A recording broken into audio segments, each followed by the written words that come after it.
Bonsoir et merci d'avoir choisi le 18h de Calédonia pour vous informer. Comment se portent nos récifs coralliens? C'est le feuilleton que vous propose Calédonia cette semaine.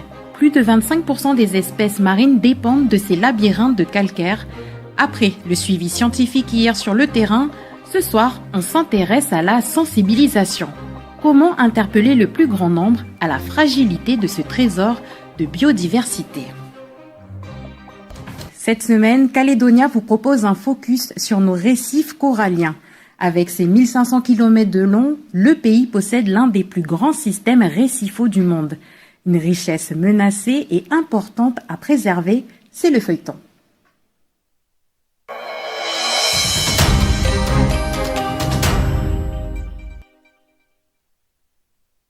Comment protéger ce trésor niché dans notre lagon?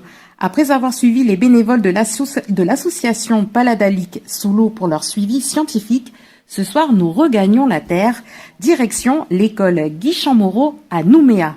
Notre journaliste Maïlis Vézir a suivi William, représentant de l'association, lors d'un atelier avec une classe de CM2, car la préservation passe aussi par la sensibilisation du plus grand nombre. Je suis biologiste marin au sein d'une association qui s'appelle Paladalic, qui travaille pour la préservation des récifs coralliens.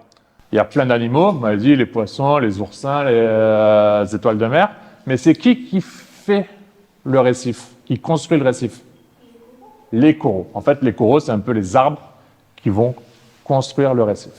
Depuis le 13 mai, on a été sollicité par la province sud, dans le cadre de leur dispositif, pour intervenir auprès des écoles primaires, donc 4 écoles différentes, à chaque fois de faire les CM1, les CM2. Donc en tout, c'est 200 élèves en un mois juste sur les récifs, donc c'est vraiment chouette. Ils montrent beaucoup de curiosité, ils ont plein de questions, très réactifs, très interactifs. C'est un sujet qui fédère tout le monde, et donc du coup, ça plaît à tout le monde, et ça permet justement, dans ce contexte un peu lourd, une reprise sur des sujets pour le coup plus légers, même si les récifs sont quand même assez importants. Où est le récif en bonne santé, où est le récif en mauvaise santé? Oui. On voit qu'il y a plus de couleurs et de côté, il y a plus d'algues et de couleurs sombres.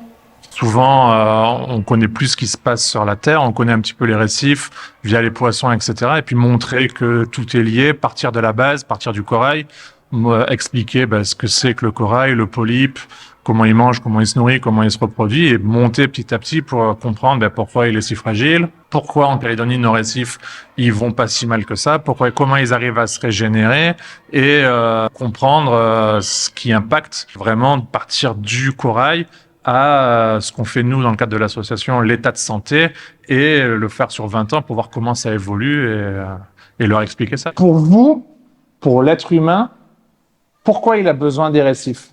Pourquoi souvent il va sur les récifs? Oui, pour se nourrir. J'ai bien aimé. Ça m'a appris quelque chose que je savais pas encore sur les coraux. J'ai bien aimé les coraux qui pouvaient se déplacer dans l'eau quand il y avait des grands courants. La prochaine fois, on fera plus attention vu que des fois il y a des coraux, dès qu'on se baigne dans des mers, dans les îles, tout ça, mais il y a beaucoup de coraux et des fois on les écrase et on les casse fort. Du coup, faut faire attention maintenant. Parce qu'on sait qu'ils nous protègent, tout ça.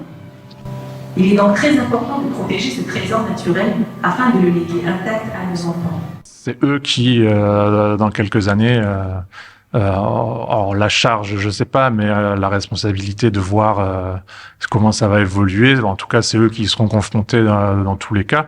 Quand on leur parle d'un récif, c'est pas d'un truc qui est ultra éloigné. Chacun a une expérience avec le récif, et donc l'idée, c'est de se l'approprier, reposer la base, pour que derrière, chacun trouve le moyen de comment il peut améliorer les choses, et poser des petites briques. Et au plus on commence tôt, avec des choses, on va dire, faciles et dynamiques, ça pourra peut-être faire la différence plus tard. Et comme disait Jacques Cousteau, un célèbre explorateur des océans, on protège ce que l'on aime et on aime ce que l'on connaît. Et vous, connaissez-vous votre récif? Si la sensibilisation est un volet important de la préservation, l'analyse scientifique l'est tout autant. Comprendre le comportement de nos coraux, c'est justement le travail mené par l'équipe du pôle marin de l'Agence néo-calédonienne de la biodiversité. Demain, dans votre dernier épisode, nous serons avec eux. Vous verrez que leur travail d'analyse permet de trouver des pistes de solutions pour préserver cette richesse des eaux calédoniennes.